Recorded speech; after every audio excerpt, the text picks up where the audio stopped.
हेमंत पहुंची Jharkhand high court. MP MLA court के व्यक्तिगत पेशी के आदेश को दी है चुनौती, जल्द सुनवाई का आग्रह। ईडी के समन की अवहेलना मामले में आज सीएम हेमंत सोरेन को एमपी एमएलए कोर्ट में सशरीर पेश होना था। इसे लेकर एमपी एमएलए ने पिछली सुनवाई में आदेश दिया है। इस आदेश को हेमंत सोरेन ने झारखंड हाईकोर्ट में चुनौती दी है।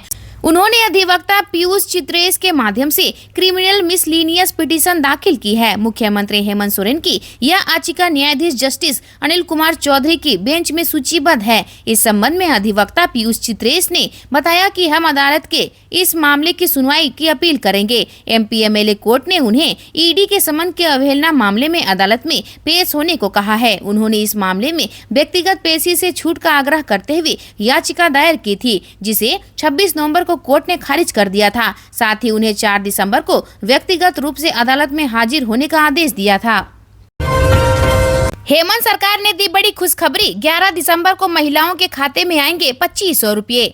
मुख्यमंत्री मैया सम्मान योजना की अगली किस्त के तौर पर महिलाओं के खाते में 2500 रुपये डाले जाएंगे। 11 दिसंबर को यह राशि हस्तांतरित कर दी जाएगी। झारखंड मुक्ति मोर्चा के महासचिव सह प्रवक्ता सुप्रियो भट्टाचार्य ने मंगलवार को यह जानकारी दी। उल्लेखनीय है कि मुख्यमंत्री मैया सम्मान योजना के तहत 50 लाख से अधिक महिलाएं निबंधित है। भट्टाचार्य ने कहा कि महिलाओं के खाते में 11 दिसंबर को खटाखट 2500 रुपये की राशि भेज दी जाएगी। चुनाव परिणाम के बाद भाजपा को जोर का झटका लगा है। 28 आदिवासी सुरक्षित सीटों में 27 पर आईएनडीआई ने जीत हासिल की है। बची हुई एक सीट पर भी बहुत कम अंतर रहा है। परिणाम के बाद भाजपा के प्रदेश अध्यक्ष बाबूलाल मरांडी ज्यादा सक्रिय नजर आ रहे हैं। सरकार को उन्होंने आदिम जनजाति को लेकर कुछ सुझाव दिए हैं। 5 दिसंबर को होगा हेमंत मंत्रिमंडल का गठन। जेएमएम, आरजेडी और कांग्रेस में बनी सहमति। मुख्यमंत्री हेमंत सोरेन गुरुवार 5 दिसंबर को मंत्रिमंडल का विस्तार करेंगे। राजभवन के बिरसा मंडप में मंत्रियों का शपथ ग्रहण समारोह होगा। समारोह दोपहर 12:15 बजे आरंभ होगा। इस बाबत राजभवन सचिवालय ने तैयारी आरंभ कर दी है। राज्यपाल संतोष कुमार गंगवार नए मंत्रियों को शपथ ग्रहण करवाएंगे। जानकारी के अनुसार मंत्रिमंडल विस्तार में झारखंड मुक्ति मोर्चा के 6, कांग्रेस के 4 और राजद के 1 विधायक को मंत्री पद की शपथ दिलाई जाएगी। इसके अलावा प्रोटेम स्पीकर स्टीफन मरांडी का शपथ ग्रहण भी होगा। प्रोटेम स्पीकर 9 दिसंबर से आरंभ होने वाले विधानसभा सत्र में नवनिर्वाचित विधायकों को शपथ ग्रहण कराएंगे। कांग्रेस कोटे के मंत्रियों का नाम तय करने के लिए मंगलवार को दिल्ली में मैराथन बैठकें हुई। प्रदेश कांग्रेस अध्यक्ष केशव महतो, कमलेश समेत अन्य वरीय नेता सोमवार को ही इस सिलसिले में दिल्ली रवाना हुए थे। उन्होंने वहां कांग्रेस के राष्ट्रीय अध्यक्ष मल्लिकार्जुन खड़गे, लोकसभा में नेता प्रतिपक्ष राहुल गांधी, कांग्रेस महासचिव केसी वेणुगोपाल समेत अन्य वरिष्ठ नेताओं ने चर्चा की। संसद में उठा बंगाल झारखंड आलू विवाद। भाजपा ने की केंद्र सरकार से हस्तक्षेप करने की मांग। बंगाल और झारखंड के बीच आलू की आपूर्ति को लेकर चल रहा अंतर राज्य विवाद मंगलवार को संसद में उठा। हजारीबाग से भाजपा सांसद मनीष जायसवाल ने लोकसभा में इस मुद्दे को उठाया। उन्होंने केंद्र सरकार से इस मामले में हस्तक्षेप करने का आग्रह किया। उन्होंने कहा कि झारखंड की आलू की खेप पर बंगाल की नाकेबंदी से लोगों को परेशानी हो रही है। इस कदम की आलोचना करते हुए इसे अंतर राज्य व्यापार नियमों का उल्लंघन और गरीबों को प्रभावित करने वाला एक गंभीर मामला बताया। बंगाल सरकार ने दूसरे राज्यों को आलू की आपूर्ति पर प्रतिबंध लगा दिया है। इससे झारखंड के बाजारों पर गहरा असर पड़ा है। झारखंड पूरे साल आलू की कम से कम 60% खपत के लिए बंगाल पर निर्भर है।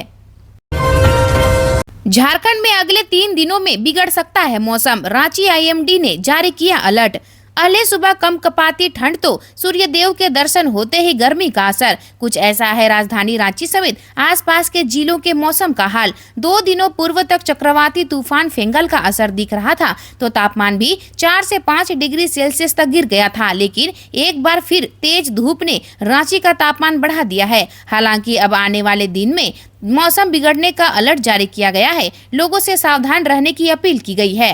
रांची मौसम विज्ञान केंद्र के मुताबिक अगले 3 दिनों में झारखंड के कुछ जिलों को छोड़कर अधिकांश जिलों में 3 से 5 डिग्री का तापमान में गिरावट देखने को मिल सकती है। ऐसे में लोगों से सावधान रहने की अपील की गई है। गर्म कपड़े पहनने की सलाह दी गई है। वहीं पूर्वानुमान में बताया गया कि 9 दिसंबर तक राज्य के अधिकांश जिलों में सुबह में हल्का व मध्यम दर्जे का कोहरा या धुंध और बाद में आंशिक बादल छाए रहने की संभावना है। राज्य में ठंड का प्रकोप बढ़ने लगा है। निलंबित आईएएस पूजा सिंघल ने चल दिया गजब का दाव, क्या अब कोर्ट से मिल जाएगी जमानत। मनरेगा घोटाले की राशि का मनी लॉन्ड्रिंग करने की आरोपित निलंबित आईएएस पूजा सिंघल की जमानत याचिका पर 6 दिसंबर को विस्तृत सुनवाई होगी। मंगलवार को जेल अधीक्षक की ओर से ईडी कोर्ट में जवाब दाखिल किया गया। उनकी ओर से बताया गया कि पूजा सिंघल 28 माह से जेल में बंद है।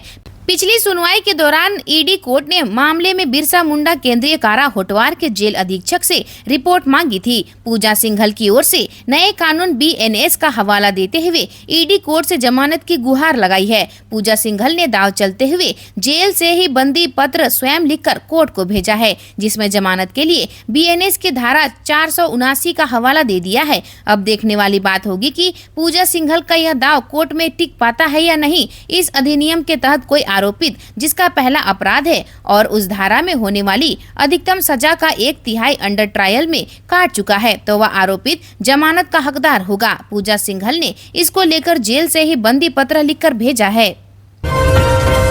स्कूल को नक्सलियों ने उड़ाया, ग्रामीणों ने फिर चालू करवाया। 9 साल पहले बम से भवन को किया था क्षतिग्रस्त, अब पढ़ते हैं 200 बच्चे। लातेहार के सेनरदाग गांव में जिस सरकारी मिडिल स्कूल के भवन को 9 साल पहले नक्सलियों ने उड़ा दिया था, अब वहां 200 से ज्यादा बच्चे पढ़ते हैं। असल में उस भयावह घटना के बाद भी ग्रामीणों के बच्चों की पढ़ाई को लेकर जज्बा बरकरार था। बगैर किसी खौफ के 6 माह बाद स्कूल को फिर से शुरू करवाया, पर समस्या यह है कि कमरों के अभाव में बच्चे बाहर जमीन पर बैठकर पढ़ाई करते हैं।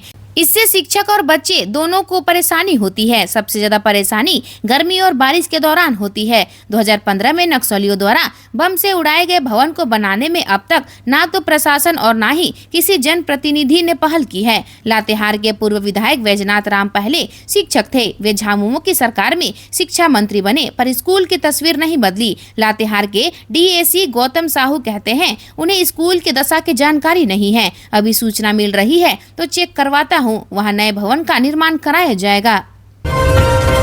डायन बताकर आदिवासी महिला का घर तोड़ा, पहले पानी बिजली काटा, अब धान काटने नहीं दे रहे, पुलिस भी बनी मूक दर्शक।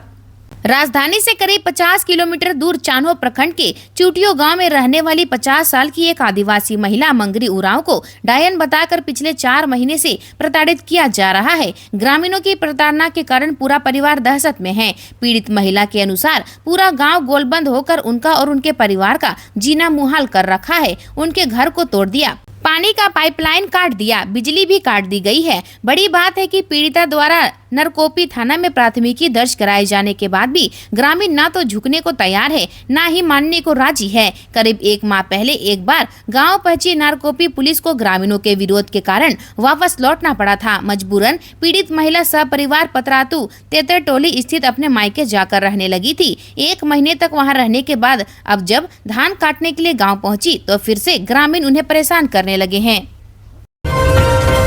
रांची के लालजी हिजरी रोड में लगी आग, 12 से अधिक दुकानें हुई राख, शॉर्ट सर्किट की संभावना, फायर ब्रिगेड ने पाया काबू।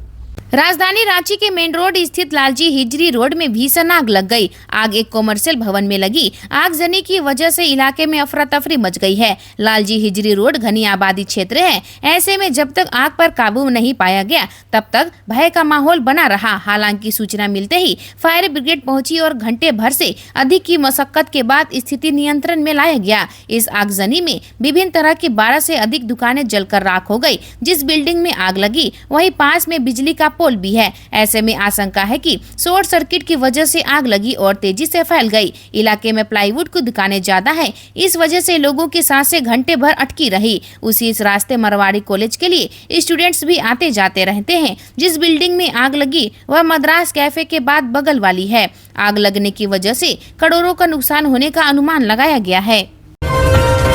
कौन है सुरेश पासवान, जिन्हें झारखंड में आरजेडी कोटे से मंत्री बनाने की है तैयारी। हेमंत कैबिनेट में राष्ट्रीय जनता दल के कोटे से देवघर के विधायक सुरेश पासवान का मंत्री बनना लगभग तय हो गया है। 5 दिसंबर को राजभवन में उन्हें शपथ दिलाया जा सकता है। सुरेश पासवान राजद विधायक दल के नेता भी हैं। पार्टी में अंदर खाने चर्चा है कि राजद सुप्रीमो लालू प्रसाद यादव ने भी सुरेश पासवान के नाम पर मुहर लगा दी है। हालांकि इस पर अधिकृत रूप से अभी कोई बोलने को तैयार नहीं है। पार्टी के कुछ वरिष्ठ नेताओं की माने तो अभी सुरेश पासवान ही रेस में सबसे आगे हैं, लेकिन जब तक वे शपथ नहीं ले लेते तब तक कुछ भी नहीं कहा जा सकता है। हेमंत कैबिनेट में राजद कोटे से केवल एक ही मंत्री बनना है। मंत्री पद की रेस में राजद के 3 विधायक है। इनमें सबसे ऊपर देवघर के विधायक सुरेश पासवान, उसके बाद गोड्डा के विधायक संजय प्रसाद यादव तथा हुसैनाबाद के विधायक संजय कुमार सिंह यादव शामिल है। पार्टी के चौथे विधायक विश्रामपुर सीट से विजयी नरेश प्रसाद सिंह हैं और जो रेस से पहले ही बाहर हैं। आज के लिए इतना ही। मिलते हैं अन्य नई खबरों के साथ में। धन्यवाद।